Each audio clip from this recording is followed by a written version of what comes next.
और जिला प्रशासन के तमाम पदाधिकारी हम उनसे जाएंगे कि क्या बोल रहा है जी शायद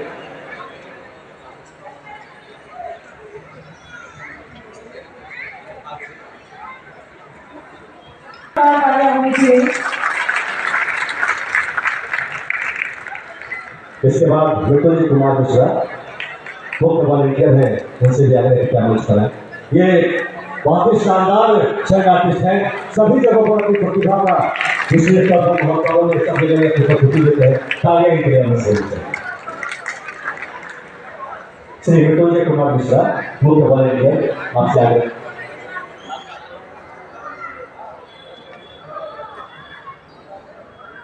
और इसके बाद मंच पर आते हैं, तालियां हो जाएगा।